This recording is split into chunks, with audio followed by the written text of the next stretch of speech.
Channel the art of learning.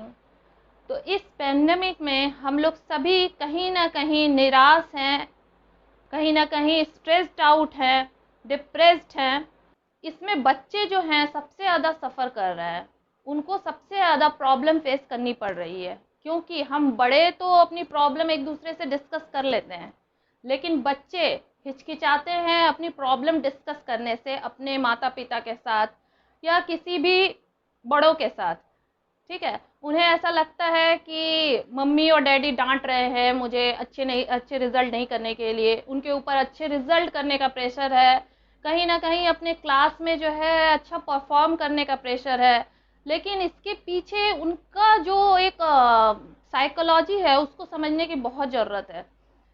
बच्चा जो है एक चार दीवारी में कैद हो गया है, ना उसको खेलने मिल पा रहा है, ना उसको सोशल जो है सराउंडिंग मिल पा रहा है, और सबसे बड़ी बात उसको उसका प्यारा स्कूल नहीं मिल पा रहा है, जिस स्कूल में वो अपने प्यारे दोस्तों के साथ इंटरेक्ट करते हैं, खुशी के कुछ पल जीते हैं, टिफ़िन टाइम बिताते हैं अपने दोस्तों के साथ हंसी मजाक में, कुछ डांस के क्लास अटेंड करते हैं, कुछ आर्ट के क्लास अटेंड करते हैं, वो सब वो मिस कर रहे हैं। ठीक है, तो आज मैं आप सबसे एक ही बात कहना चाहूँगी कि हम सबको आशा रखनी है और हम सबको अपने होप को कायम रखना है कि हम इस मुसीबत से ज़रूर आगे निकलेंगे। इस मुसीबत की घड़ी में मुझे हरिवंश राय बच्चन जी की एक बहुत ही प्रसिद्ध कविता याद आ रही है, जो मैं आपके साथ शेयर करना चाहती हूँ। लहरों से डरकर नौका पार नहीं होती, कि कोशिश करने वालों की कभी हार नहीं होती। नन्ही सी चींटी जब दाना लेकर चलती है, चढ़ती दीवारों पर 100 बार फिसलती है। मन का विश्वास रगों में साहस भरता है, चढ़कर गिरना गिरकर चढ़ना ना अखरता है, कि मेहनत उसकी हर बार बेकार नहीं होती, कि कोशिश करने वालों की कभी हार नहीं होती।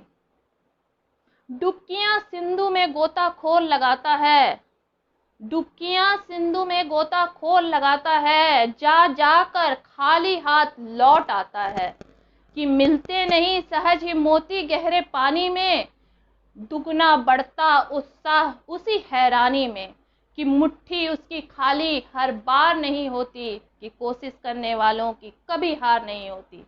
असफलता एक चुनौती है, असफलता एक चुनौती है, उसे स्वीकार करो।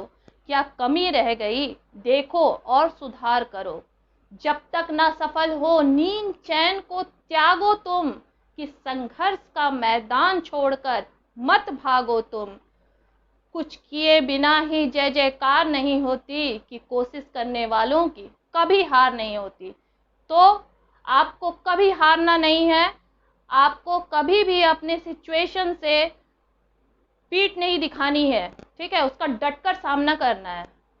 कोई भी हम लोग ये देखते हैं कि कितना ख्याति प्रसिद्ध, कितना फेमस पर्सन है, कितना सेलिब्रिटी है, कितना उसको फेम मिला है, लेकिन ये नहीं हम लोग देखते हैं कि उस फेम के पीछे उसकी अथक मेहनत है। ठीक है, उसका रात दिन का हार्ड वर्क है, क्योंकि सक्सेस का एक ही की होता है, वो होता है हार्ड वर्क। ठीक है, हार्ड वर्क जरूरी है एकदम किसी भी सक्सेस को पाने के लिए। हम लोग सिर्फ चमकता हुआ सितारा देखते हैं, लेकिन उस सितारा कैसे चमकता है, उस सितारे में अपनी कोई चमक नहीं होती है। ठीक है, ये हम नहीं जानते हैं। वो मेहनत करता है, हर इंसान को मेहनत की ज़रूरत होती है, बिना मेहनत किए हुए कुछ नहीं मिलता है। हम लोग देखते हैं पुराने ज़माने में, अभी तो वो सब अवेलेबल नहीं है, बहुत कम ही लोग ये सब देख पाते हैं। हम लोग देखते थे कुएं पे जब हमारी माँ, हमारी चाची, हमारी दादी माँ पानी भरती थी, कुएं से पानी निकालती थी, तो कुआं का जो सराउंडिंग है वो सीमेंट का बना होता था, लेकिन वहाँ पे रस्सी का जो है निशान पड़ जाता था, वहाँ पे गहराई हो जाती थी। क्यों गहराई हो जाती? सीमेंट एक ऐसा हार्ड चीज होने के बावजूद भी बार बार जब रस्सी वहाँ पे खींची जाती है तो वहाँ पे भी उसको गहराई कर देती है, उसमें निशान छोड़ देती है। तो हम मेहनत करके कुछ भी क्यों नहीं हासिल कर सकते हैं?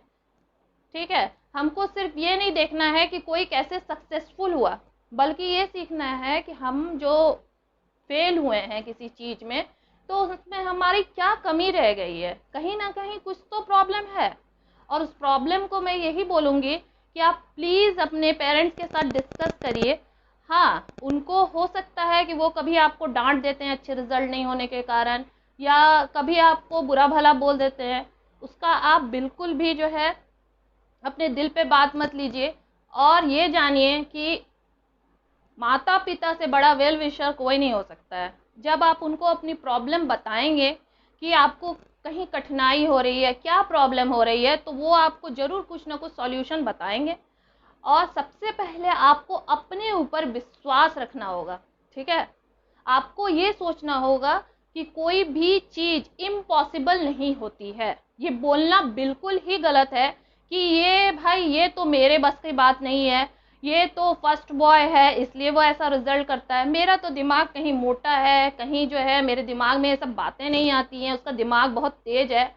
तो ऐसा कुछ भी नहीं है, ठीक है। दिमाग तेज और कमज़ोर कुछ भी नहीं होता है। मेरा यही मानना है कि जो अपने दिमाग को जितना यूज़ करता है उसका दिमाग उतना काम आता है, और जो अपने दिमाग को यूज़ नहीं करता है उसका दिमाग वैसा रहता है। तो सब डिपेंड करता है आपकी सोच के ऊपर, आप क्या सोच रहे हैं, आप क्या सपना देख रहे हैं, ठीक है।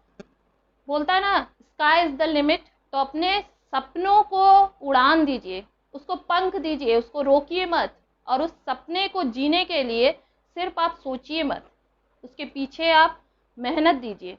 मैं आपको 100% बोल सकती हूँ कि मेहनत से कोई भी असफल काम भी सफल हो सकता है। करत करत अभ्यास के जड़मत हो सुजान, रस्सी यावत जाते पड़े गहरत निशान। तो आपको बस मेहनत करनी है और अपनी सोच को सही दिशा में ले जाना है। कोई भी प्रैक्टिस आपको अगर 21 दिनों तक आप करेंगे तो वो आपके हैबिट बन जाएगा, ठीक है, वो आपके हैबिट में शामिल हो जाएगा। तो पहले पहले देखिए, कोई भी चीज़, कोई भी पढ़ाई लिखाई हो, मुझे भी अच्छा नहीं लगता था पढ़ना लिखना, ठीक है, किसी को भी अच्छा नहीं लगता है। बहुत कम ही स्टूडेंट होते हैं जिनको पढ़ना अच्छा लगता है, लेकिन उसको अच्छा लगाना पड़ता है, ठीक है। जो नीम का रस होता है ना, वो कोई पीना नहीं चाहता है, लेकिन उस नीम के रस के कितने फायदे हैं वो लोग नहीं जानते हैं। और मिठाई हर कोई पसंद करता है क्योंकि वो मीठा होता है, वो लजीज होता है। हाँ, तो उसी तरह पढ़ाई भी होती है कड़वी चीज़, लेकिन कड़वा चीज़ और हमेशा जो आपको ज़िंदगी में खराब लगे वो आपको हमेशा अच्छा असर दे के जाएगा, ये मैं आपको बोल सकती हूँ श्योरिटी के साथ, ठीक है। तो आपको पढ़ाई को धीरे धीरे अपने प्रैक्टिस में डालना है। पहले पहले आपको अच्छा नहीं लगेगा, लेकिन मन को मार के थोड़े देर, फिर उससे थोड़ा ज़्यादा, फिर उससे थोड़ा ज़्यादा आपको अभ्यास करना है। और आपको मन में एक ही बात रखनी है कि जैसे मैं टीवी देखती हूँ, जैसे मैं खेलती हूँ, जैसे मैं और सब काम करती हूँ, ऐसे मुझे पढ़ना भी है, ये भी मेरा एक काम है, ठीक है।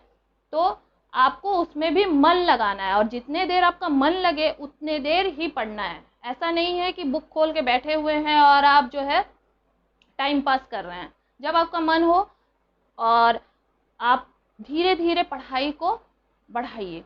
धीरे धीरे आप जब बढ़ाएंगे, 21 दिनों तक ये नियम को आप फॉलो करिए और देखिए कि आपकी ज़िंदगी में क्या चेंज होता है, ठीक है। तो चलिए, मैं यही कहूँगी कि आप दुनिया की बातों में ना आए, क्योंकि दुनिया का काम ही है बातें करना, ठीक है। आप जब फेल होंगे तो आपके बारे में बातें करना, और आप जब सक्सेसफुल होंगे तो आपसे जलना, ठीक है, यही काम है।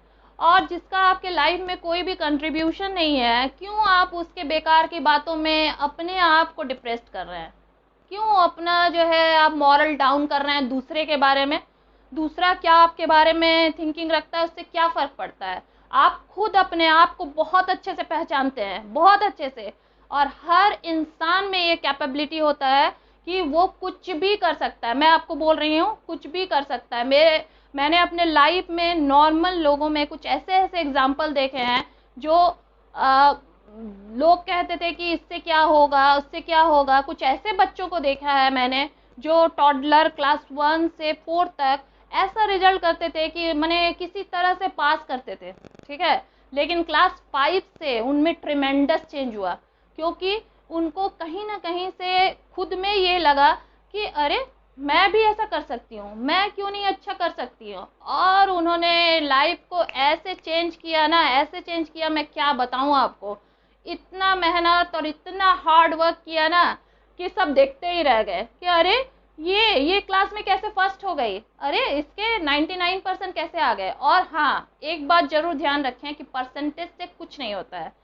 ये हम सब जानते हैं कि परसेंटेज कहीं ना कहीं मायने रखता है, लेकिन नहीं होता है। मैं क्या बोल रही हूँ और किस मायने में बोल रही हूँ वो समझिए।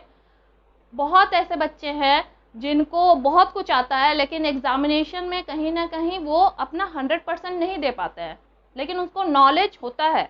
हाँ, तो ऐसा नहीं है कि जो 100% स्कोर कर रहे हैं वो बहुत ज़्यादा जानते हैं, और जो बच्चे 80% या 85% स्कोर कर रहे हैं उनको कम आता है, ठीक है। कहीं ना कहीं उनका लिखने का तरीका या एग्ज़ाम में परफॉर्म करने का तरीका वो थोड़ा बहुत इधर उधर हो जाता है। लेकिन जिसको अच्छा नॉलेज है और जिसका बेसिक क्लियर है, वो लाइफ में मैं बता रही हूँ अच्छा करेगा ही, अच्छा करेगा ही, उसको कोई नहीं रोक सकता है, ठीक है। तो चलिए, इसी विश के साथ कि आप लोग कोई भी हताश और निराश नहीं होंगे, बल्कि हर एक मुसीबत का सामना डट कर करेंगे के साथ मेरी बेस्ट विशेस है आपके साथ। चलिए, all the best everyone and be a great fighter. Baba Ranchhod Das Chhanchad ने कहा ही है 3 इडियट्स में कि बेटा काबिल बनो, कामयाबी झक मार के तुम्हारे पीछे आएगी। तो बस आपको यही सोचना है और मेहनत करते रहना है। आपको कहीं से भी अगर मेरा ये वीडियो मोटिवेट कर पाया है या आपको साइकोलॉजिकल रिलीफ दे पाया है, तो मेरे इस चैनल को ज़रूर सब्सक्राइब करें, लाइक करें और शेयर करें। And don't forget to press the bell icon for latest notification. Stay happy, stay healthy and stay tuned.